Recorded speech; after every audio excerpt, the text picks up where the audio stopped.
Your Eye on Annapolis daily news brief keeps you informed about what's happening in Annapolis, Anne Arundel County, and Maryland. Local news, local sports, local events, local opinion, and, of course, local weather. Your Eye on Annapolis daily news brief starts now. Good morning. It's Thursday, May 12th, 2022.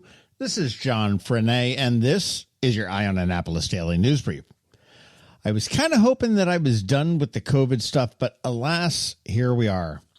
Brooks DuBose has a piece in the Capitol about COVID in the schools, and it seems that two schools in Anne Arundel County, Davidsonville Elementary and Cape St. Clair Elementary, have the most cases of any school statewide, with 67 and 47 respectively. Currently, the positivity rate in Anne Arundel County is at 10.92%, and statewide it's at 6.39%. Now, earlier in the pandemic, 5% was that magic number that we were trying to get below. Dr. Kalyan Araman, the county's health officer, has suggested that indoor masking may be resumed and said that older folk, immunocompromised, chronically ill, or anyone at risk for severe disease should mask up. Related, it seems like St. John's College is also dealing with an outbreak. They recently upped their alert level to orange, which is one level below the most restrictive. It requires universal indoor masking, testing of employees and students, partial online instruction, limited operations of facilities, including the gym and library, and only takeaway dining options.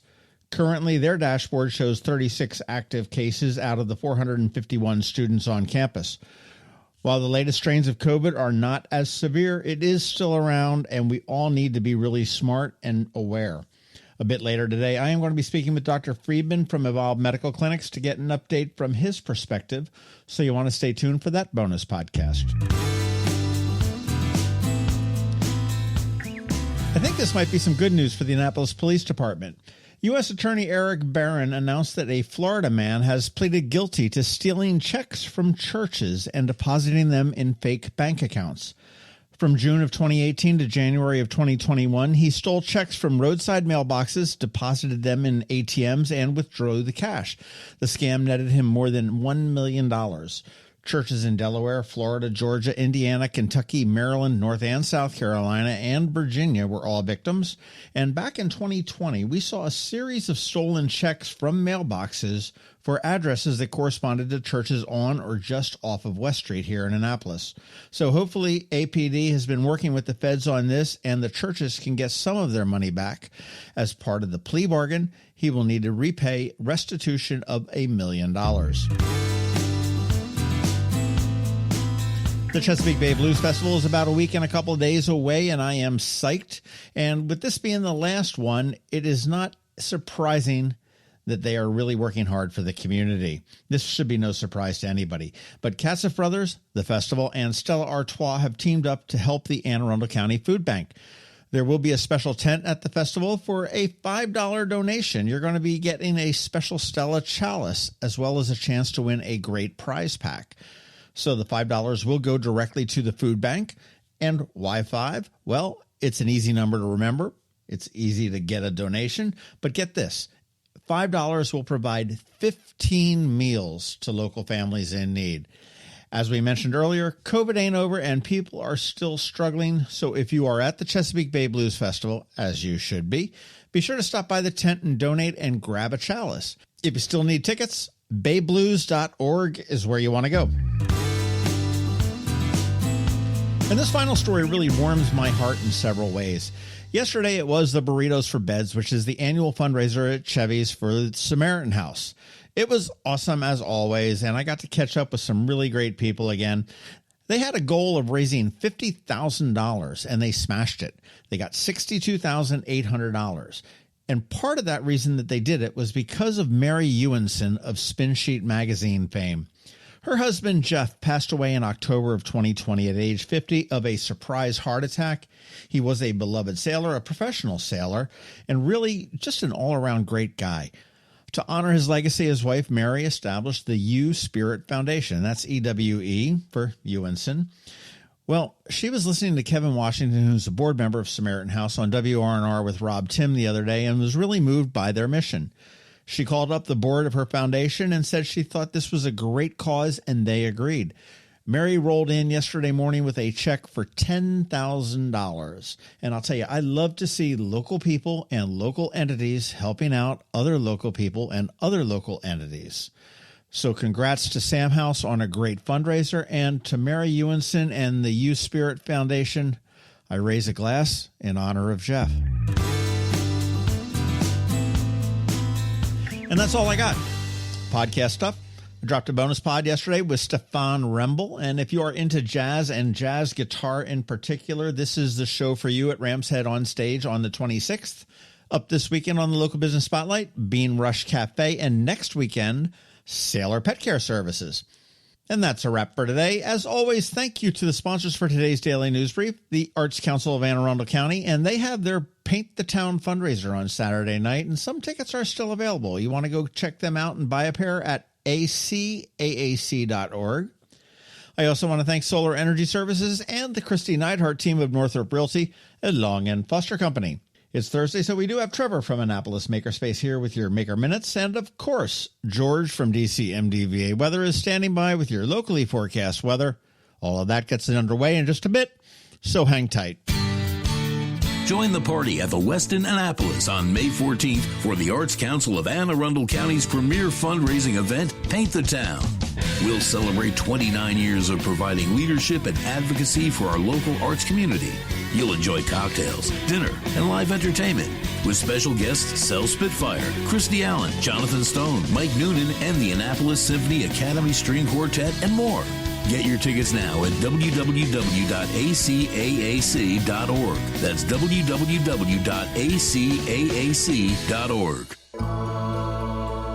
When you live near Annapolis, you know how fickle the weather can be. So you need a truly local forecast that's accurate and reliable. Forecast right here in Annapolis. DCMDVA Weather is not just for today, but for the rest of the week and the weekend too. Now here's George Young of DCMDVA Weather with the weather outlook for today and beyond.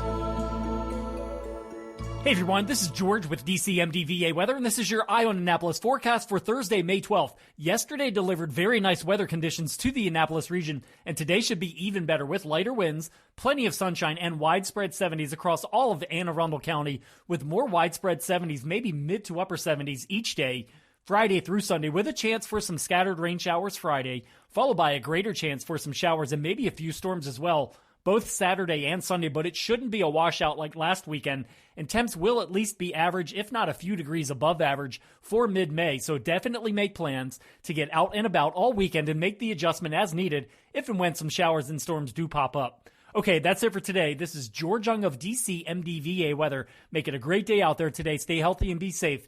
And be sure to follow us on Facebook and Twitter for regular updates each day, as well as through our website at dcmdvaweather.info. And as always, be sure to download our DCMDVA Weather app on all of your devices from either the Apple or Google App Stores, so you can always stay weather informed. Hello, energy consumers. This is Rick Peters, president of Solar Energy Services. Is all this talk of inflation making you uneasy? Me too, especially the uncertainty. How bad will it eat into my future purchasing power? Well, don't feel helpless, because solar energy can give you some financial control. By installing and owning your solar system, you can lock out electricity cost inflation by locking in your electricity price for more than 25 years. Many of our inflation-fighting clean energy systems offset 100% of the annual electricity demands. Customers frequently add electric vehicle charging and backup batteries to their solar projects, providing them inexpensive auto fuel and additional energy security for the home.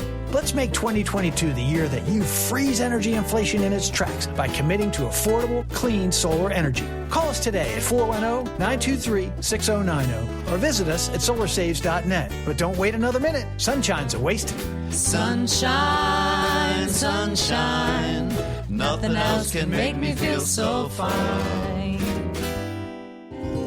Every week, makers, crafters, and educators hold events all over the area. Highlighting some of those, here's our Maker Minutes, brought to you by Annapolis Makerspace. Hey, this is Trevor from Annapolis Makerspace with this week's Maker Minutes. and knits and pieces off of Bestgate Road. On Monday, their Learn to Knit a Pint-Sized Sweater class continues. And on Tuesday, their Learn to Knit an Anchor Summer Top seems to have some spots open. Looks like Tuesday is their second session, but it's not closed up like it was last week, so there might still be some time to get in on that. Tomorrow, the Creative and Performing Arts of South County in Edgewater is having another art night, with one session for ages 7 through 10 and another session for ages 11 and up. At the Wildberry Farm and Market out near Gambrels, the opening weekend of their Wildberry Field Market for 2022 was rained out last Saturday, but check it out this Saturday, with 30 vendors and a bunch of good food trucks. At Whole Foods in Annapolis, only one Half Pint Kids Club this week, and that's on Tuesday, and they're doing breakfast on a stick. At Art Farm in Annapolis, tomorrow they're having another sketch night. Not a drawing class, just a live, social, and fun sketch session with a live model. Saturday, they're doing an adult mosaic tile workshop, as well as Saturday morning, they're doing more Pasanki Ukrainian egg decorating, and in the evening they're doing an advanced Pasanki workshop. On Sunday, their adult encaustic experimentation class begins. It was supposed to start last week, but it looks like it got pushed back to this week. And that's a 4-week process-based adult class focused on alternative art techniques based on wax. Also on Sunday, check out Introduction to Batik, the first of 2 classes, and also Vibe, Flow, and Chill Yoga. Then on Tuesday, their first exposure photography class starts another 4-week run. Their spring semester is also continuing this week. Today, there's experimental painting and drawing for ages 10 through 15. Monday, there's a kids watercolor class for ages 9 through 12. Tuesday, there's a teen graphic design class for ages 12 through 17. Wednesday is their kids sculpture class for ages 12 through 17, as well as their kids photography for ages 10 through 13. Also, on Saturday, be sure to check out the David Hayes Collaborative Sculpture Workshop, presented by Art Farm, and hosted by the Chesapeake Children's Museum. And registration is still open for Art Farm summer camps coming up soon. At the Anne Arundel County Public Library System this week, on Saturday, Maryland City has a bug hunt with a ranger. Eastport Annapolis Neck has a crafter day. Crofton has Ask a Master Gardener. Savannah Park is doing a bot party with Cubetto, the little wooden robot that teaches programming basics for kids K through 2nd grade. Edgewater has Meet Maryland's Dinosaurs, and Discoveries has their second Saturday service project. On Monday, Deal is doing their Nature Explorers Club. Tuesday, there's an online art party for grown-ups. Eastport has their Mad Hatters Knitting Club, and Broadneck has their Broadneck Needle Crafters. And finally, on Wednesday, Bush Annapolis is doing a Spring Has Sprung, spring-themed craft time, and Rivera Beach is doing a craft and chat. If you have any questions about the Annapolis Makerspace, the Maker Minutes, or any of these events, feel free to contact me at trevor@makeannapolis.org. And you can find links to all of these events at the Annapolis Makerspace website, also at makeannapolis.org. And whether you're making art, software, sawdust, or just a mess, chances are you're already a maker. This has been Trevor from Annapolis Makerspace with this week's Maker Minutes. Another moving moment from Kristi Neidhardt of the Kristi Neidhardt Team from Northrop Realty, a Long and Foster company. One of the most common questions we get, how do I maximize the value of my home before I sell it? It's a great question. We look at improvements like investments. What is the rate of return? For example, if we invest $5,000 in painting kitchen cabinets and installing granite, how much more will our home sell for?